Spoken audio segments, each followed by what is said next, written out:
मानसि हारिया गुबुन गुबुन थाखोआव थानानै खामानि मावा मानो जों बयबो इसोरनि सिगाङाव समान।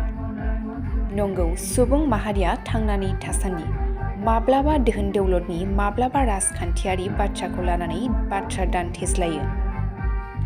दिनै खयला मैला नर्थ गान्दाबिल NLC चार्चनि 75 बोसोर हिराथि मायथाइ फोरबो फालिनायाव NLC चार्च ख्रिस्टियान धोरोमनि सुबुंफोरजों बिटिआरनि मावफुं सोद्रोमा रनजित बसुमतारी, निसिमा बियाबनि MCLA जेम्स बसुमतारी बिथांमोना बाहागो लानानै गंसे जौस्राङाव गसंनानै फोथायारि रायजो राजाफोरनो हामलायथि बावो। लोगोसे हाबाफारियाव बाहागो लानानै बिटिआरनि मावफुं सोद्रोमा रनजित बसुमतारी माखासे बाथ्राफोरखौ बुंथियो।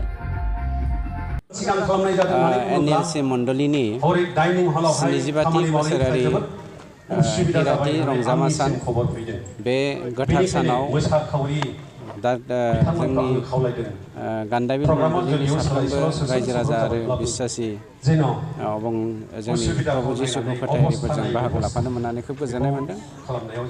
आसा खालामदों दिनै 75थि जोंनि हिराथि रंजामा सानखौ फालिनायजों लोगोसे बर' हारिनि गेजेराव सान्थि, आब्रुथि आरो खौसेथि लाबोनायाव बे मण्डलीया दैखुनजि जानानै थाथों आरो इसोरजों जेब्लायबो दाव दाव खालामजाथों, बेखौनो आसा खालामो। सार, MCLA बिथां निसिमा MCLA बिथां आरो नोंथांजों मोनसे स्टेजाव जों जयै नुदों सार।